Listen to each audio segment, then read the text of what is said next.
Good evening, everyone. How are we doing tonight? Awesome. Well, first, can I hear it? How are we doing tonight? Very good! Thank you. Welcome to Busboys and Poets, where art meets politics meets community. A place where everyone can be, everyone is welcome, and we don't tolerate hate. And so today we are honored to be hosting the last of this year's Gaza Lecture Series, and I'm going to throw it over to our lovely, lovely host, Nader. Thank you, Lori. Thank you, Busboys and Poets.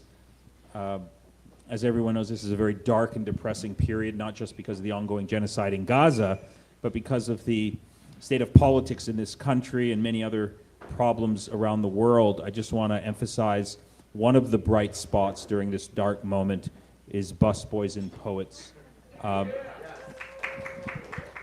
Largely because of these types of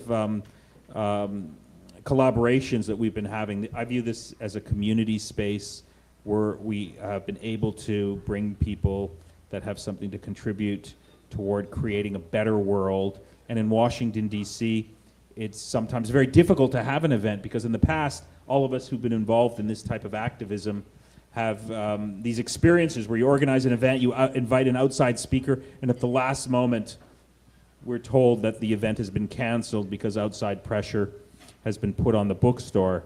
But thanks to the steadfastness and the integrity of Andy Shalal and his team, he can't be pushed around. And so that's why it's great to be in solidarity and in collaboration with Busboys and Poets. So this is the last of our lecture series, and we're focusing on Gaza, but also Ukraine and the question of global order. And it's a huge honor and privilege to introduce to you someone who has a very important reputation in Europe and in other parts of the world. He's less well known in the United States, but we're hoping to change that tonight. So Bruno Maçães is a philosopher, a public intellectual, and an author who's written powerfully and eloquently about the genocide in Gaza and the failure of the West. He is a New Statesman correspondent, foreign correspondent, where he writes a regular column on global affairs. And from 2013 to 2015, he was the Portuguese Minister of European Affairs, where he represented his country in Brussels during the Eurozone crisis, the first Ukraine war, and Brexit. Bruno Maçães has a PhD from Harvard. He's the author of several important books. One of them that's on sale here tonight, History Has Begun, The Birth of a New America. His forthcoming book, coming out in February 2025, is called World Builders, Technology and the New Geopolitics. We've known him, and I got to know him for his principled defense of the human rights and national rights of the Palestinian people, and his sharp and principled critique of Western powers who have been enabling genocide in Gaza, and above all, for his principled critique of Western ruling elites for their silence and complicity in this ongoing horror story. I also admire Bruno for his very principled position on both Gaza and Ukraine. There's very few people who have principled positions on both issues, and I'm glad to note that Bruno is one of them. The title of our conversation tonight is Gaza, Ukraine, and the Remaking of Global Order. So I'd like to begin, Bruno, by first of all welcoming you here tonight.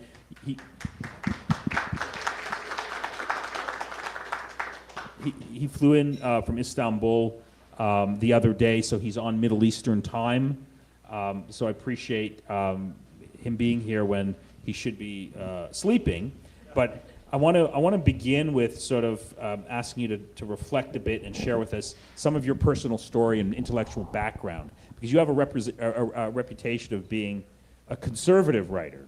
But on the question of Gaza, you are a lonely voice in this debate coming out of that side of the political spectrum. So could you tell us what is it about your intellectual background that can help us understand and explain this apparent paradox? A conservative writer and thinker who seems to be a lonely and principled voice on the question of Gaza today. Well, thank you, Nader. Thank you, everyone. I lived here in DC for about 9 months back in 2008. There was no Busboys and Poets at the time, and it's great to see it. So, I mean, this question of right and left, to be honest, lately I've started to think that the distinction could actually be compared to the distinction between Sunni and Shia in Islam. And by that I mean, and you know, taking that distinction seriously, but by that I mean right and left refers to a very old, ancient episode in the French Revolution, where those in favor of decapitating the king sat on the left in the National Assembly, and those against it sat on the right, and that's how the terms were invented. So very old episode, more than 2 centuries old, that doesn't have any particular relevance today, but it's very useful for people to associate themselves for group dynamics. And often, it's not about the substance of the issue. You look around and you see, well, I'm a person on the left. Where are the people on the left standing on this issue? Well, okay, I've made up my mind. That's what I think. So I'm not a big fan of that kind of group association as opposed to thinking about the issues. So in principle, I no longer worry very much whether I'm on the left or on the right. I look at an issue, try to make up my mind, and if it turns out that 50% of my opinions are on the left and 50 on the right, I have no problem with that. But I do notice that many people do have a problem with that. They think, well, there must be something wrong with 50% of those opinions, and I have to change them. But there is some meaning to the idea of being conservative or liberal. In the European sense, liberal means what here means libertarian. So those two opinions usually are on the right. But when people ask me, and it happens a lot, why do you have this opinion on Gaza if you're both a conservative and a bit of a libertarian? My answer is a conservative is moved by a certain love of tradition, of traditional ways of life, of attachment to your land and to your people. So it would seem to me that a conservative would abhor what is happening in Gaza, the willful destruction of a people, of a cultural identity, of a very old and precious identity, a very old and precious culture, and for that to be uprooted and destroyed, it would seem to me that a conservative would be strongly opposed to that. So I'm stunned when I see people call themselves conservative and applaud this. And then a libertarian would be against the power of the state, against the power of state propaganda. Well, if you're against state propaganda, then you certainly would be against the enormous, thick layer of propaganda that is surrounding Israel's operation in Gaza, where reality is subverted and transformed into something else. So, the puzzlement is actually mine. How can someone who defends traditions, traditional ways of life, traditional cultures, that defends the idea of a nation, how can someone support this? And how can someone who doesn't like propaganda support what is happening? So I think it's up to these people that call themselves conservative to explain how they can have this opinion. Okay. Let's begin with talking about the genocide in Gaza and the Western reaction to it. If you don't know, you should follow Bruno on Twitter, because he has a very powerful and persuasive Twitter page. And one of the things that he tweeted in the context of Gaza recently was the following, quote, we have certainly never witnessed anything like this in human history. A whole people methodically destroyed before the eyes of the world with full knowledge and complete visibility happening in real time. So the question would be this: how is it possible that a genocide is being carried out in plain sight of the whole world, and in the United States, in the UK, in France, in Canada, in many Western liberal democracies, both the government and the opposition in many ways support the genocide. Almost all of the mainstream media do as well, and many public intellectuals do as well. How is this possible? Yes, I think this is what should make us stop and think. There have been other genocides in the past, but even if you read the literature on genocide, one explanation that we sort of offer and give ourselves to make sense of how something like that could happen is that, well, it wasn't known at the time. There were some vague rumors, there wasn't access to information. This is perhaps the first case where everything is happened daily in our feeds, or you know, we all see the videos. Well, we all know what is happening, and we have to come to the very painful realization that it doesn't seem to matter. So that's, I think, very troubling, and everyone has the duty to reflect on this. When I ask myself, how can this happen? The best answer I can come up with is that it's the end of a very long process of demonizing one people and one religion and sacralizing one state.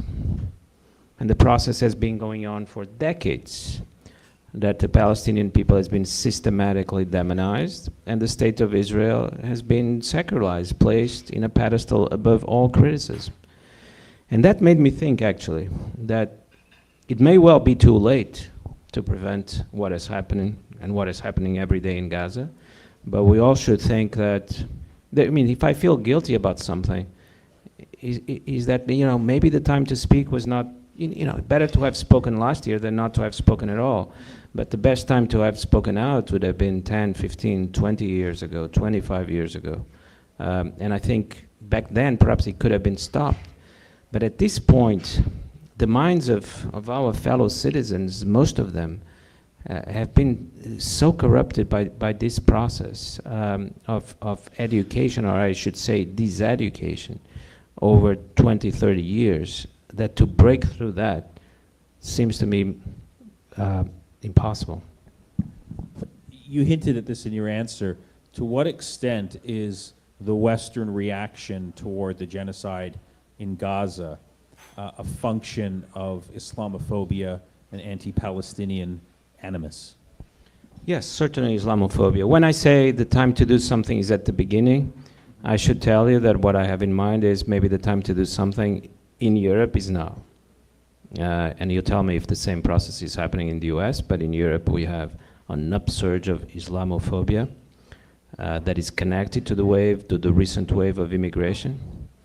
But it is out of control, and what I sense is that it already existed 5 years ago, but 5 years ago it was something to be ashamed of. And now I see the process already changing and turning into something where people actually feel proud of expressing Islamophobic thoughts and ideas. And that's, I think, when it becomes very dangerous, because it reveals that these ideas are now so common that they are accepted and even applauded.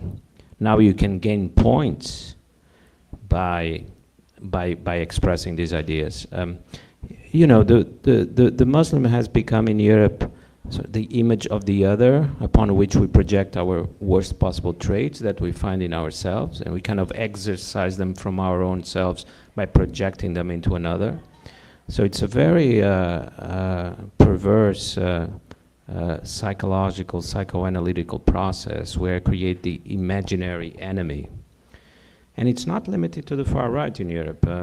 President Emmanuel Macron of France famously said in 2019 that Islam was our civilizational enemy. And he didn't limit it to Islamic terrorism, which I think would have been the reasonable position. He has then said that Islam is a religion that is everywhere in crisis.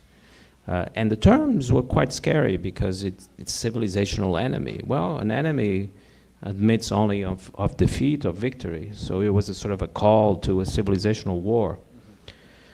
I think this is part, of course, of the story of what is happening in Gaza. The complete dehumanization of Palestinians comes out of this environment, of this cesspool of Islamophobia.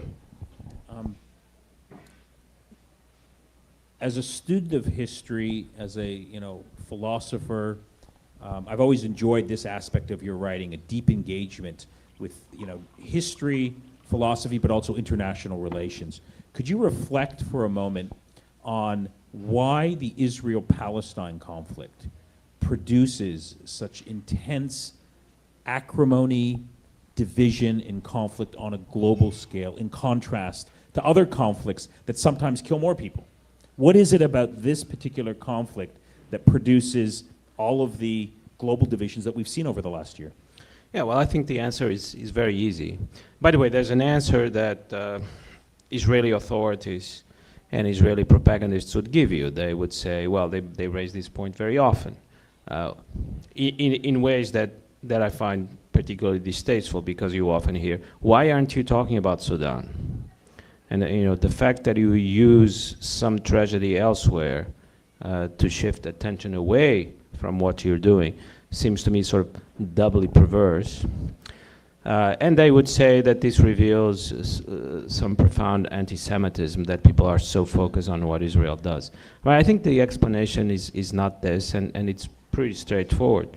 The explanation is that Gaza, as opposed to other conflicts, relates directly to the nature of the West. The West is deeply, deeply involved in what is happening in Gaza. And the West, after all, is the predominant power in the world. So anything that reveals the nature of this predominant power is, of course, of critical interest in a way that nothing else is. And Gaza reveals the nature of the West, not just because of what the West is doing, providing arms, intelligence, political and military support, but because it actually, I believe, connects directly to our identity. It's, if you think about it, this kind of return to the Holy Land has been present in Western civilization since the very beginning. It's been present in the Crusades, it's been present in William Blake, it's present in Shakespeare, Lawrence of Arabia. There's this sort of, that one has to return to the homeland and take control over the Holy Land. And on top of that, there's of course the Second World War, the Holocaust, Auschwitz. The idea, which I think is very powerful and has a very strong grip on us, that the West has to redeem itself from Auschwitz by creating Israel. Because, one could say, and many people outside the West say, that in Auschwitz, Western civilization came to an end, collapsed from within, lost any claim to legitimacy or even to survival. After all the horrors of Auschwitz, how can the West continue to call itself a guiding light for humanity? But the trick that we operated was to immediately present the creation of Israel, and to some extent the creation of the European Union, there's a connection there, as redemption from that. That we learned from our mistakes, and that in fact something even better came out of the horror. That Israel, which then is under the obligation of being a perfect land, of perfect justice, that Israel has to be that. We want to believe that Israel is that, because if Israel is not that, then we are thrown back to the Holocaust, thrown back from Auschwitz. We have to clean our sins in that way. This is very visible in Germany. Well, if Israel does not become what it is supposed to be, then our guilt continues and is still alive. This is how, in my opinion, Germans think about the question. So there are, I think, very powerful historical, philosophical, psychological reasons why this conflict is at the center of our attention. So what are the powerful historical, psychological, emotional, and intellectual issues that explain the other side of the equation? And what I mean specifically is, why does the question of Palestine resonate so powerfully and passionately in the global South as a marker of something? I mean, I don't want to put words in your mouth, but since October the 7th, demonstrations everywhere. South Africa leads the charge at the International Court of Justice. Brazil, Chile. I mean, there was, over the summer I was reading, there was a big issue in Japan with the Hiroshima commemorations of the dropping of the atomic bomb over the question of Israel's participation. So could you reflect for a moment? You travel around the world. How do you explain the resonance of the question of Palestine, the suffering of Palestinians in the global South? It's the same question seen from the other side. It's also about the nature of the West, and particularly the nature of the West as essentially entangled in colonialism and imperialism. So Israel and Palestine have the privilege, perhaps the dubious privilege, of being a chapter in the two dominant narratives of the 20th century. The narrative of totalitarianism, Nazism, Auschwitz, which for the West is absolutely central. In fact, in some sense, there is nothing else. Everything else is interpreted in terms of this. You know, every threat that appears is immediately the new Hitler. This is how we think about the war. And Palestine and Israel are part of that narrative. But in the rest of the world, outside the West, there is another narrative, decolonization. Western colonialism and then the process of decolonization. And, you know, chance or tragedy, Israel and Palestine are also central to this narrative, because the Israeli project is seen as a continuation of Western colonialism. Israel is seen as essentially a colonial project. And for so many people in the global South, the creation of a Palestinian state is seen as a necessary chapter in the history of decolonization. And until that chapter is concluded, then decolonization has not truly happened. Many people in the global South see the spirit behind support for Israel as essentially a colonialist spirit. They see the ideas behind them as enthroning a kind of division of the world between the privileged and the non-privileged, between those who are fully human and those that are not fully human. So again, we're thrown back to the way to make sense of life all over the world, sooner or later, ends up in Jerusalem. You've spent a lot of time working on the Ukraine issue, and I was wondering if you could talk about Ukraine and Gaza in comparative perspective. I think one of the reasons why the question of Gaza generates such strong emotion in the global South, and perhaps in constituencies here in the West, is because Ukraine is happening at the same time. And we see Western politicians, leaders, really sort of, you know, finding their inner sort of value system and speaking very valiantly about the sacredness of international law. We have to oppose invasion, annexation, stand up against war crimes in Eastern Europe. But when it comes to the Middle East, the exact same people take the exact opposite position. Is that a fair sort of, does that juxtaposition explain what's going on here, and what else am I missing in this comparison? Yes, of course, for more than a year before October 7, we had been primed to react in certain ways to Russia's crimes in Ukraine, and then many of us were ready to react in the same way to Israel's crimes in Palestine, and then many of us did. And many of us got very angry that others were not reacting in that way. But the parallels were very striking. The parallels operated at two levels. First, many of the acts committed by Russia and acts committed by Israel were very similar in nature. Bombing of hospitals. Israel did it more than Russia, but Russia also did it. Intellectuals that were killed in both cases. Arrest warrants by the International Criminal Court issued against Vladimir Putin and then against Benjamin Netanyahu.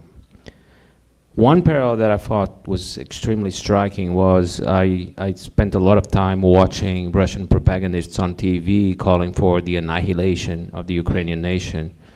And then I saw Israeli propagandists on Israeli TV saying the same thing. So the parallel to me was obvious. But the parallel operated at a deeper level, at a historical level, because then you could compare the Ukrainian struggle for independence and self-determination over decades or centuries to the Palestinian struggle for independence and self-determination over decades or centuries, because you could trace it back to 1850, for example, even under the Ottoman Empire. So the parallels seem obvious to me, and this created both enormous passion on the side of those who saw the parallels, and strangely a tendency for denial from those who felt very uncomfortable that suddenly their hypocrisy was being exposed or their double standards were being exposed. I have to say that in my travels to Ukraine in the past year, I found among young people a real understanding that the Palestinian cause can be compared to the Ukrainian cause, particularly among students in Kiev. I gave a talk there at the book fair, and I saw that. This is not always obvious from what Ukrainian decision makers say, but you know, I often think that they are least to blame for these contradictions because they know very clearly that if they speak out criticizing Israel's actions, that will not help them in this city. That will not help them with American decision makers. So I feel inclined to excuse them more easily than I would excuse intellectuals in Europe or the United States that are every day denouncing Russia's crimes and seem to forget about what is happening in Gaza very, very easily. And the lecture that you gave today at Georgetown was about Ukraine, Gaza, and world order. So in what way, could you elaborate more on how has Gaza undermined world order? I'll just read another tweet that you put out not too long ago. You tweeted that the West at its best, like the Chinese, Ottoman, and Indian civilizations at their best, was able to rise to a certain universality. It was able to defend principles independent of who they were applied to, but that's finished now. What did you mean? You know, it seems to me that American power, at its best, both when it had a certain normative trapping and when it was most effective, tried to express itself through universal norms and through institutions. And what I saw over the past 2 years, and that surprised me, because I thought it was even in America's self-interest to continue doing that. You defend some norms of institutions. Often they have to be violated or tweaked in particular cases, and that's what you call hypocrisy. But to my great surprise, that's not really what we saw from Joe Biden's administration. What we saw was week after week, a kind of blatant disregard for all norms of institutions. When I see people call it hypocrisy, no, this is not hypocrisy. I think there's another word that summarizes what Joe Biden did over this year and a half. Would be something like cynicism, not hypocrisy. You know, I could give you many examples. I could, you know, there's so many that one even forgets because after a particular horrific case, there's one that's even worse. But I remember, for example, Joe Biden dismissing or even slightly mocking the numbers of dead in Gaza and saying that I don't really believe that's happening. Those are figures from Hamas. You know, well, you're the American president. If those are not the real figures, tell us what the real figures are. But to be dismissing the figures of people who are obviously dying, and we see in the videos. Then we saw the other day, it's Mark Miller, right? I have Matthew Miller. I have a tendency, I've noticed recently, the people that I profoundly dislike, you know, my brain blocks their names. And so Matthew Miller, thank you, who has really, I think, if in the future, the books on the Gaza genocide, he will appear there as one of its symbols for sure. Matthew Miller said the other day, I can send you the link to the video, that Israel is targeting civilians in Gaza, but that is necessary because the civilians are mixed up with the Hamas fighters. I mean, stop for a moment and reflect on the enormity of this. He's not saying that Israel is killing civilians as collateral damage. He's saying that Israel is deliberately targeting civilians, but that has to be done. So things have reached a point of utter cynicism, of the expression of brute power, and a kind of self-satisfaction in the expression of brute power, that, to be honest, I didn't quite think was possible at the beginning. So I think this can be expressed as a sort of collapse of order, and its replacement just by pure force. I don't think, by the way, this bodes well for American power, because a power that is expressed in this naked form cannot last, will inevitably create enormous resistance against it, enormous cynicism. People had, you know, One could say no one ever took American power as representative of high ideals.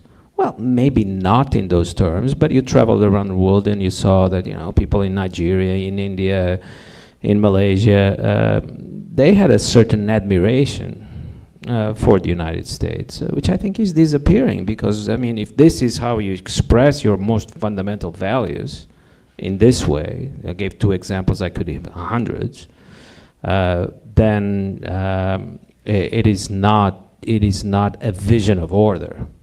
It's a vision of the jungle. And so China is the big beneficiary from this, it would seem, particularly in the global south. I mean, not in Europe or in North America, but I suspect in large parts of, Asia, Africa, Southeast Asia, the natural sort of consequence of this cynicism of US and Western policy is to look toward China. I was in a session recently with a European head of government. I don't think I can say his name. He's very famous, but he was off the record. And he told us that he was just in Africa, and he had met 25 heads of government in Africa, and that he had never seen the level of absolute hatred for the West. And this was about Gaza. Yeah. Because, it's not because these heads of government in Africa are necessarily kept awake at night with the images from Gaza. They are themselves, in many cases, cynical people. But it represents how far the West is willing to go. So some will tell you, for example, that what the West revealed is that if you happen to fall on the wrong side of a wrong conflict or a wrong war, there are no limits to what the West will be willing to do to you and to your children. Now, if this is your conclusion from what you see in Gaza, that changes your vision of the world. There's a sense that there are no longer any limits. Because day after day, every day, 100 people are killed in Gaza, of which 50 are children. And there seems to be, things have gotten only worse. In the first few months, there would be repeat calls to stop it, perhaps feeble calls, but you still hear the calls. Now, no one makes any call. It seems not to have become part of the structure of our world that every day 100 people in Gaza should die. And that every day 50 children in Gaza should die. And that seems to be regarded as entirely normal. Why? Well, let's turn to the audience who've been sitting here patiently. I'm sure there's questions and comments that they'd like to share with you and with everyone else in the room. So the floor is open. Go ahead. David. Wait, there's a microphone. Just hold on for a sec. We'll get you the microphone so everyone can hear, especially the recording. Test, 1, 2.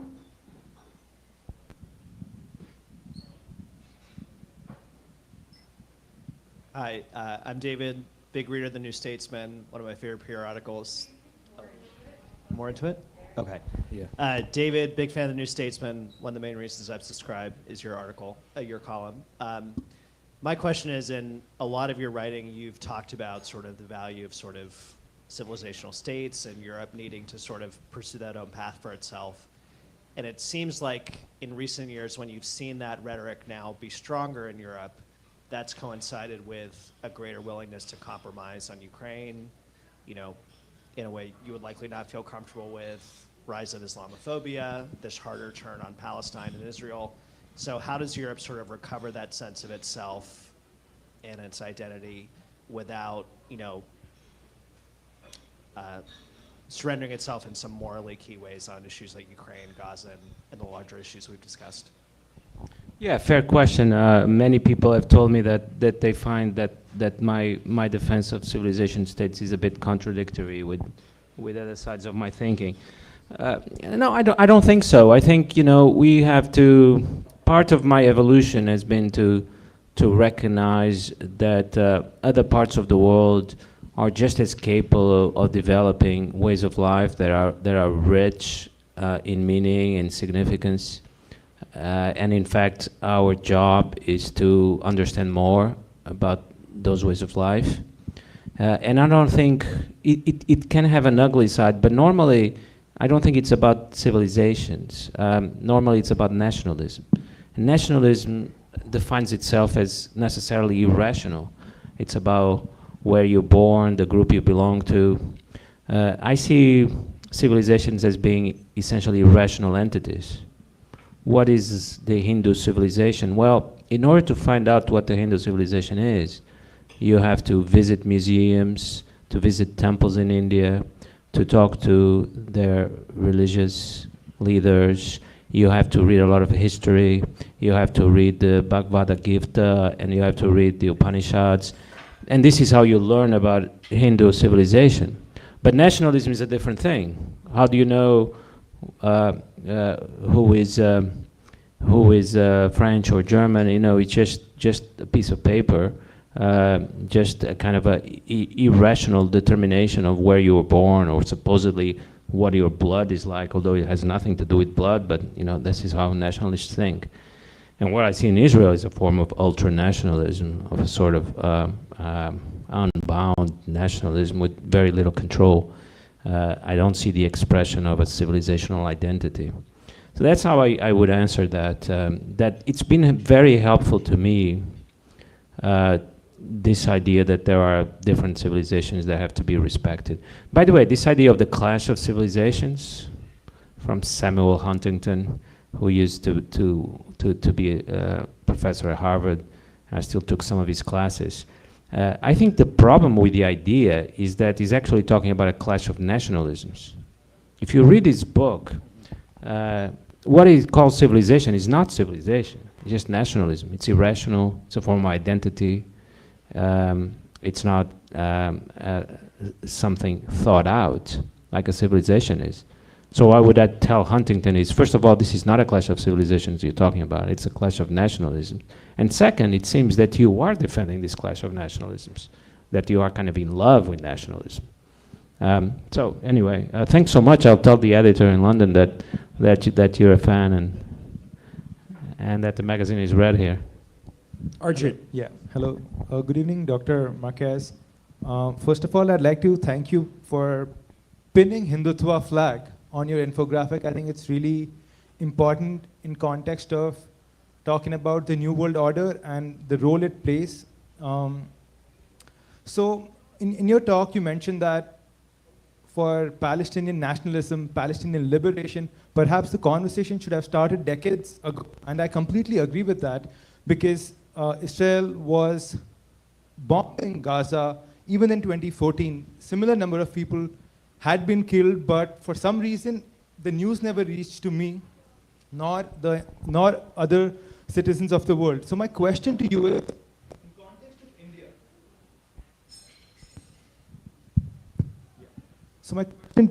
my question within context of India, do you think, is it too late to de-radicalize the Indian society as of now? Because what we see, I personally feel, it's an onset of apartheid state, where the state is normalizing acts of anti-Muslim racism blatantly.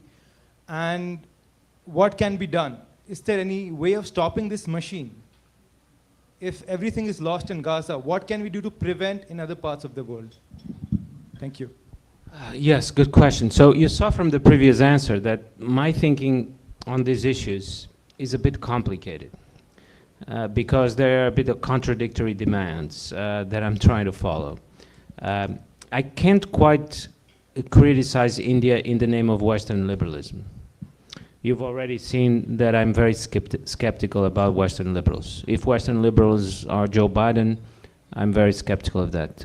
It culminates in what we saw over the past year.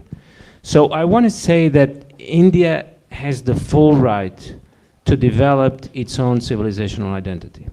And if Indians tell me that in the Indian tradition, going back thousands of years, there are very rich resources that help us think about ways to organize a tolerant society and an inclusive society, then I take that seriously.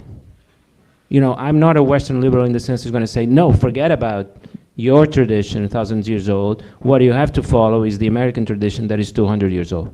I don't find that intellectually serious. I mean, did human beings only invent the value of tolerance 200 years ago? Because, you know, I look at the history of India. I was just in Cochin, in Kerala, a week ago. It is still an incredibly diverse and rich culture. I know, I get the impression walking around the old town of Cochin that about 1/3 are Muslim, 1/3 are Christian, and 1/3 are Hindu. You know, in the modern parts, it's probably different than a majority Hindu, but it's quite remarkable. Is this because of the influence of the American Constitution? Of course not. It's because of the Indian tradition going back. So I want to say that, but at the other, and I think if our dialogue, for example, my own dialogue with Indian intellectuals, I'll be writing a book on India the next year. I want to respect that ambition that they have to find their own way, but at the same time, I want to criticize nationalistic tendencies. Because, by the way, nationalism does not come from the Indian tradition, it comes from the European tradition. So when it's expressed in terms of a Hindu nation, does Hindu Rashtra mean Hindu nation? It comes in terms of a Hindu nation that is separate from a Muslim nation. That's something I want to criticize. But if Indians tell me we don't want to be Western liberals, that's something I want to respect. Try to balance these two things. I think it would be much easier for a Western liberal to say, hey, here's my John Stuart Mill and my Federalist Papers, read it. That's not going to be me, though. Just to push you a bit further, because Archid is my teaching assistant, so I want to give him some acknowledgement here. His question was, how do we de-radicalize? How do we push back against the Modi Hindutva phenomenon that is, you know, tearing India apart? What can we do anything? Look, as I said, I would respect the part of it that I think is respectable. Because I think if you don't respect any of that, then there's a logic of antagonism that is created, while criticizing the part that is not. I think the intellectuals in India that are looking for resources of tolerance and diversity within the Indian tradition should be promoted. And call attention in our debate with them to the dangers that India is going to lose its way if, in the search for its own path, it ends up with a kind of Western nationalism. But I think there are three possibilities. There's a kind of a very ugly nationalism. You know, some of my Indian friends tell me this is all going to end with the kind of camps in the Israeli sense, with the Gaza, where Muslims will be segregated. I take that seriously. So three paths: either a very ugly nationalism, Western liberalism, or a revival of the Indian identity in ways that can be quite admirable. So what I would say is let's all work for that third path, because I think the ugly nationalism we should reject, but I think also the idea that India is going to become a Western liberal paradise is implausible. So there's a third path, and you know, I see my role as you know, sort of my book would be to explain what this third path is. Very good. The floor is still open. Thank you very much. Yeah, go ahead. Thank you very much for being here tonight. I'd just like you to be aware that Code Pink has been fighting against the Zionist entity for at least 20 years that I know of. So we were shouting about it. Now, I would like to also, at the very beginning of your talk, you were referring to that, like I hear a lot of times on the street, this is the only genocide that's televised, live and direct. Well, I mean, I got to push back against that because we know about Rwanda. But let's just go back to Europe in 1930s, late 1930s, early 40s. Why do we believe that had the United States known that there was the Holocaust taking place in Eastern Europe, that they would have done anything to stop it, because it was absolutely not in their interest? Their interest was the fact that the Russians were pushing hard against the Nazis in the east of Europe, and they were watching this, and they weren't really interested in getting involved in the World War II until it hit their home.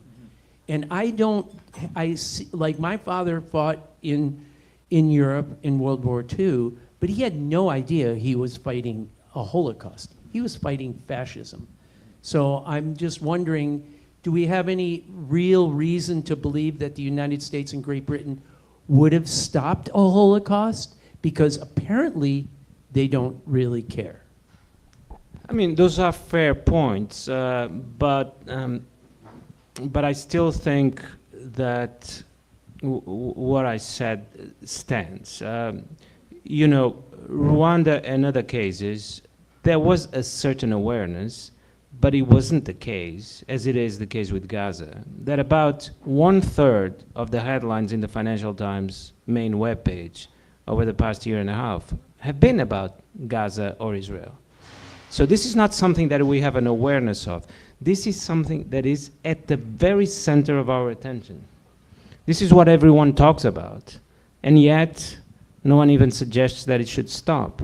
I think it's sort of qualitatively different from a genocide that is happening kind of on the margins of our attention. On the margins of our attention, what you could call it is a form of moral callousness or indifference.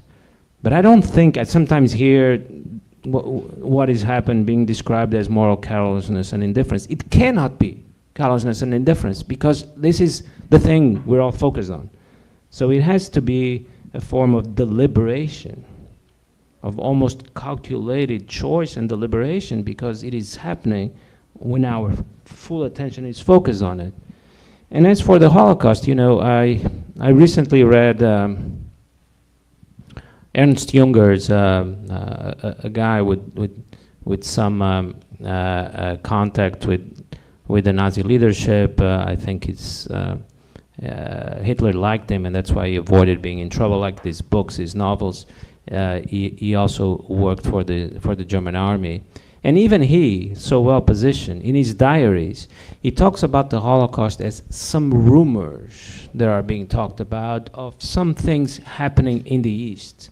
It's quite remarkable to read the diaries, and all throughout 43, 44, he notes, I keep hearing about the horrible things being perpetrated in the East. And you know, by horrible, he doesn't even necessarily is morally criticizing it, but there's a sense that something quite unthinkable is happening, the extermination camps. So, you know, this would be a very long discussion, but even in Germany, the awareness is very limited, and the Nazis kept it that way. So again, you know, I'm struck by how something like this can be done in full transparency. A lot of the literature on the Holocaust, I think you'll know it better than I do, insisted always that a genocide had to be conducted with some levels of secrecy. I'm also struck by, you know, and this is really new, that for the first time you can very easily make the case that it was happening as a genocide, because there's absolutely no difficulty proving intent, which is always very difficult. In the case of the Holocaust, it's extremely difficult. There are a number of documents that after long investigation were found out and seemed determinative. In the case of the Gaza genocide, it's almost every day that those responsible make claims that are genocidal in nature and that show the intent. So it is, there's something here that seems to me historically new, that it can be pursued with complete transparency.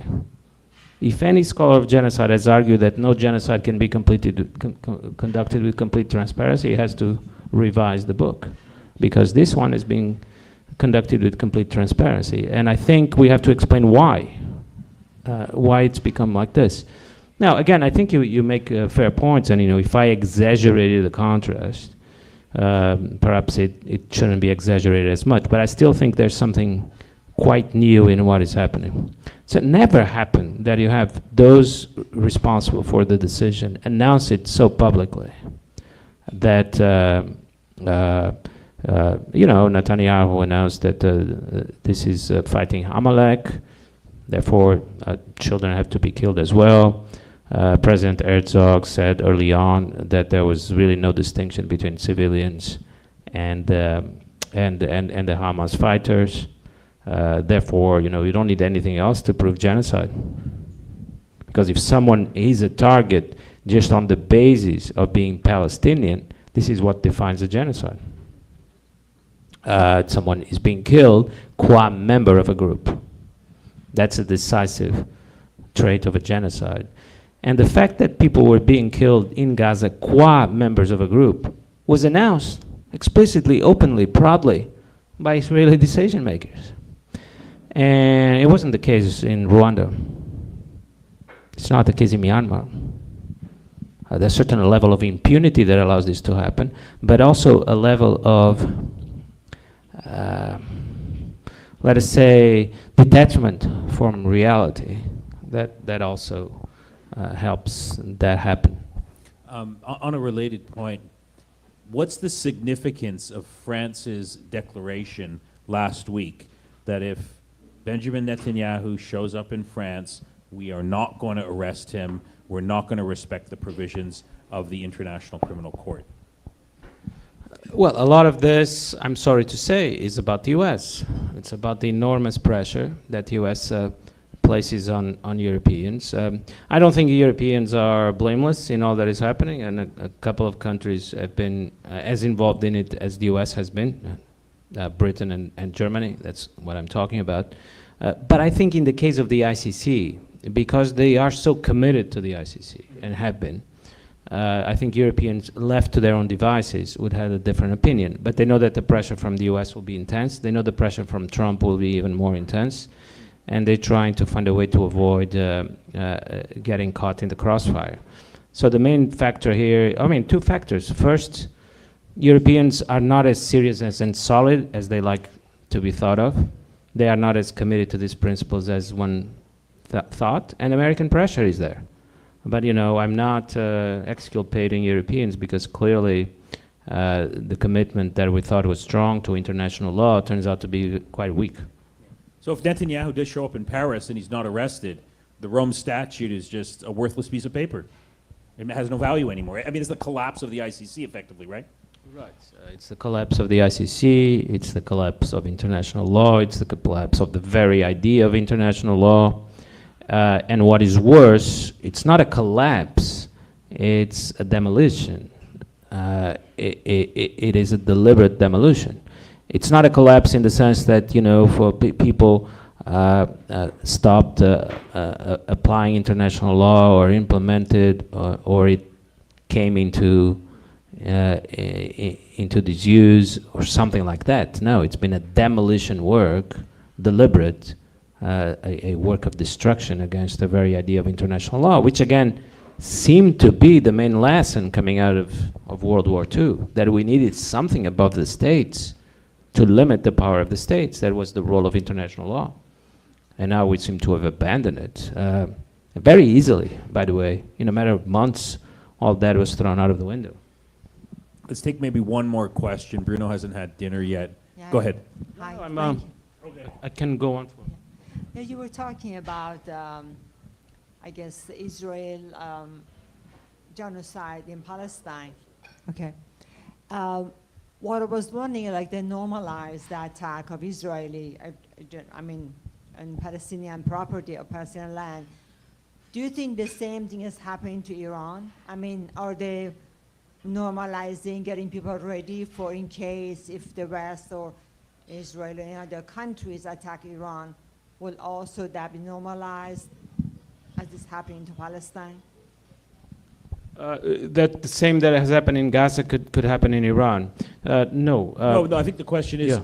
Is there a preparation of public opinion in the West for an attack on Iran, given the debate that we hear frequently from Netanyahu and in conservative right-wing circles here, that Gaza is really a story about Iran's nefarious role. So is there an attempt to prepare public opinion in the West for an eventual attack on Iran in the same way that when Gaza was sort of attacked, there was a sense that because they're Palestinian, it didn't really matter. Are there any parallels, in other words? I mean, there's a process of demonization, certainly, but you know, what events in the Middle East also teach us is that Israel seems to respect power and force. That Israel acts in a very different way when on the other side are Gaza or Hezbollah, which has some power to hit back, or Iran that has a considerable power to hit back. I mean, one of perhaps the unpleasant facts that people have to accept and come to terms with is that in fact Israel is feels much more comfortable exercising brute force when on the other side there are defenseless people. That's the case with what is happening in Gaza. So I wouldn't compare the two cases. What we have in the case of Iran is a competition between two states. And the tragedy of Gaza is that, in fact, we have a people that don't have a state, and we're learning once again that if you don't have a state, then you're quite vulnerable. Okay. Maybe one more? Okay, there's a question. Yeah, Medea. I think who has the microphone?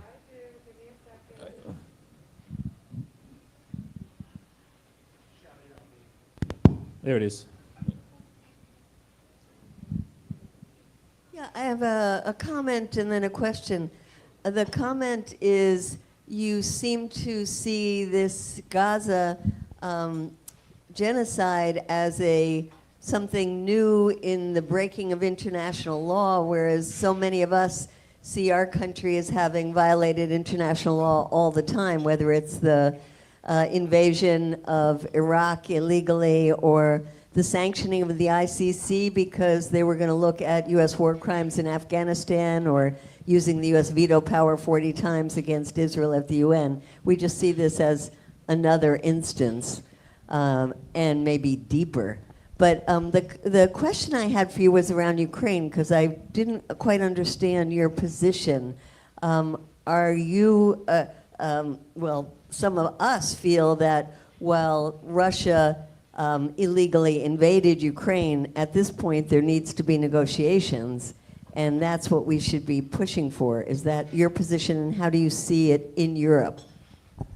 Well, people aren't necessarily against negotiations, but it depends what kind of negotiations. And there's a number of concerns in Ukraine about negotiations, which I think are very valid. And let me kind of tell you what they are. First of all, this idea of losing territory to Russia. Sometimes we express it in terms of, you know, what is a sliver of territory? Ukraine is already so large. Is it worth the death of so many young Ukrainians? But you have to remember there are people living in those territories. People that for the most part, and I know this from visiting them, people from the most part don't want to live under the Kremlin's power. So when you talk about conceding this territory, you either saying that these people will have to live under Russian power, or that as part of the negotiation, we will have a process of depopulation, of ethnic cleansing of these territories. But then, you know, we're talking about things quite similar to what Israel is doing in Gaza. And the second concern, which is even more valid and has to be addressed in the negotiations somehow, is that if there is a peace agreement, Russia will use it to recover from its losses in this war, and that in 2, 3, 4 years will attack again from a stronger position. And this has happened in the past, because in 2014 there was already an initial invasion. And that's why you see now the reports in the news that Zelensky said he might be willing to lose some territory if Ukraine is allowed to join NATO, because this is really the main concern for Ukrainians. They might be willing to lose territory if they can be assured somehow that Russia will not invade again. And that in their mind can only be done if Ukraine joins NATO. Now, I've told people in Kiev that this will not be possible because Donald Trump will never, under any circumstances, accept Ukraine's accession to NATO. This is something that his base would find incomprehensible. I think there are many things that Trump can do and the base will excuse him. I think if he killed a puppy dog like one of your governments did, that the base would find a good reason of why he had to do that. Probably was a woke dog or something.